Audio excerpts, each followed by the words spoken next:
बिस्मिल्लाहिर्रहमानिर्रहीम। अस्सलाम वालेकुम, वेलकम टू माय चैनल। उम्मीद है आप लोग खैरियत से होंगे और अपने घरों में खुशबाश होंगे। दोस्तों, ये मेरे कल के दिन का व्लॉग है और कल मैं गई थी जी आइडियाज़, क्योंकि मुझे करनी थी शॉपिंग, लेकिन अपने लिए नहीं बल्कि अपनी नंद के लिए। एक्चुअली मेरी बड़ी नंद की आज एनिवर्सरी है, तो मैंने सोचा कि चलो उन्हें आज सरप्राइज़ देंगे, इसलिए मैं कल जाके उनके लिए ड्रेसेस लेकर आई थी। असल में गुल अहमद आइडियाज़ मेरे घर के काफ़ी करीब है, तो हस्बैंड बड़ी आसानी से वहाँ मुझे ले जाते हैं और कहीं ले जाने के लिए वो ज़रा मुश्किल से ही राज़ी होते हैं। तो मैंने सोचा कि उनको गिफ्ट देने के लिए dresses are the best option, तो मैं उनके लिए ड्रेसेस लेने आ गई थी। एक नंद के लिए लेना था और एक नंदोई के लिए लेना था।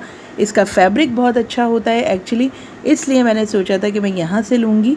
कोई सिंपल सा ही ड्रेस लेना चाह रही थी कि कैजुअल वेयर में वो पहन लें, तो बस एक दो ड्रेसेस को ज़रा सा खुलवा के देखना पड़ता है, क्योंकि प्रिंट बाज़ दफ़ा अच्छे नहीं लगते और कलर का थोड़ा सा इशू होता है। बस इसीलिए मैंने देख रही थी और उनके लिए हमने एक पसंद कर लिया था। अब मैं नंदोई के लिए देख रही थी। यहाँ पर कुछ गिफ्ट पैक्स भी थे और इसके अलावा नीचे भी बहुत सारे रखे हुए थे।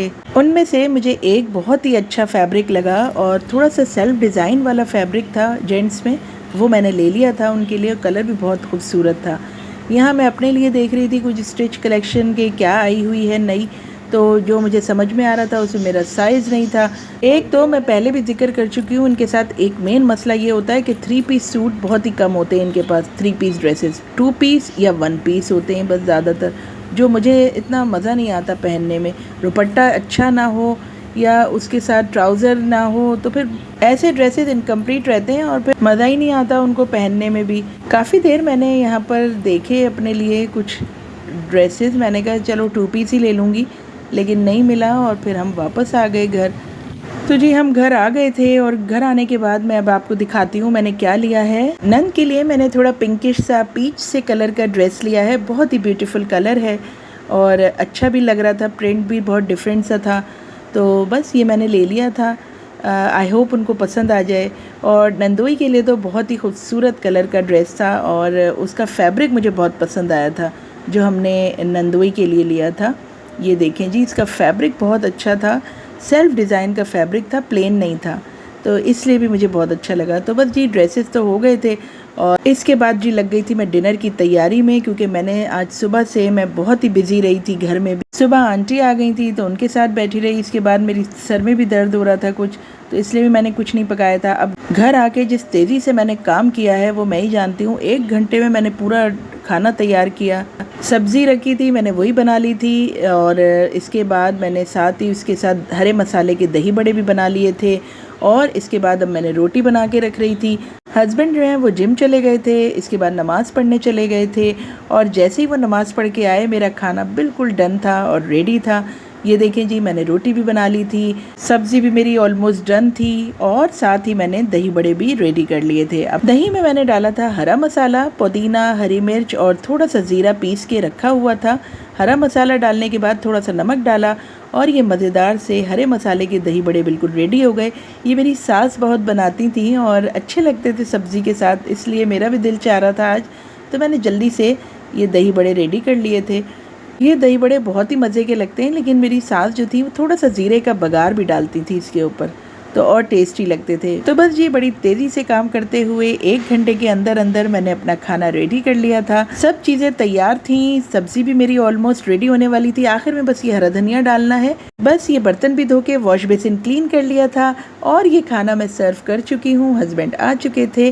खाना खाने के बाद जी एक तैयारी मुझे और करनी थी। मैं लेट नाइट इस वक्त रात को केक बना के रख रही हूँ ताकि सुबह ये मुझे ठंडा मिले और उसमें मैं फिर क्रीम डेकोरेट करूँ। और ये केक मैं बना रही थी नंद की एनिवर्सरी के लिए। बस दोस्तों, मैं केक बनाने में इतनी माहिर तो नहीं हूँ, लेकिन हाँ टेस्ट बहुत अच्छा होता है केक का और मैं कोशिश करती हूँ कि अच्छे टेस्ट का और मज़ेदार सा केक बनाऊँ। और क्या डेकोरेशन करती हूँ अभी मैंने सोचा नहीं है। पहले मैं ये केक बना के रख रही हूँ लेट नाइट। इस वक्त रात के 12 बज रहे हैं और इस वक्त मैं केक का बैटर रेडी कर रही हूँ। बेकिंग होगी तो 1 से 1:30 बज जाएगा और फिर मैं इसको रख दूँगी और सुबह ये मुझे ठंडा मिलेगा, उसमें मैं फिर ये क्रीम डेकोरेट कर दूँगी। तो यहाँ पर जी मैं बहुत ही ज़्यादा आसानी से केक बनाऊँगी और आप देखेंगे और हैरान रह जाएंगे। मैं फूड प्रोसेसर में पूरा केक रेडी कर लूँगी, केक का बैटर, और कैसे, सबसे पहले आप लगाएंगे विपिंग टूल, और विपिंग टूल लगाने के बाद आपने 6 अंडे की सफ़ेदी मैंने डाल दी थी, उसको नंबर 5 पे रख के आपने 7 से 8 मिनट तक चलाते रहना है, थोड़ी थोड़ी देर में चलाते रहें। और जब वो फ्लफ़ी सा हो जाए तो फिर आप उसमें जर्दियाँ भी डाल दें, उसको भी आप 3 से 4 मिनट चलाएं और 5 नंबर पे ही सब रखें। इसके बाद आप इसमें शुगर ऐड कर दें। शुगर हम डालेंगे 10 to 12 टेबल स्पून, और थोड़ा करके डालें और वो होता रहेगा। फिर शुगर डालने के बाद 3 से 4 मिनट तक जब आप चलाएंगे तो ये अच्छी तरह शुगर मिक्स हो जाएगी। उसके बाद आपने नंबर 2 पे करके ड्राई बैटर डालना है, जिसमें मैदा है, बेकिंग पाउडर है और साथ ही कोको पाउडर है। ये मैंने पहले ही मिक्स करके रख लिया था, तो अब मैंने इसको यहाँ पर मिक्स कर दिया है। बेहतरीन सा यहाँ पे केक का बैटर रेडी हो गया है। मैंने केक पैन रेडी कर लिया था, अब मैं इसको बेक करने के लिए रख रही हूँ। जब मैं क्रीम केक बनाती हूँ तो सिर्फ लोअर रॉड पे बेक करती हूँ। दोस्तों अपने अपने ओवन का हिसाब होता है। मैं 150 पे ये बेक कर रही थी, क्योंकि लोअर रॉड पे जब मैं रख रही थी तो बहुत तेज़ हीट हो रही थी। तो बस ये था जी मेरा आज का व्लॉग। अब कल का व्लॉग देखना बिल्कुल भी नहीं भूलिएगा। ये केक मैं कैसे डेकोरेट करती हूँ ज़रूर देखिएगा, क्योंकि ये केक की डेकोरेशन मैं कल की वीडियो में शेयर करूँगी। मिलती हूँ आपसे कल एक नए व्लॉग में। अल्लाह हाफिज़ एंड गुड बाय।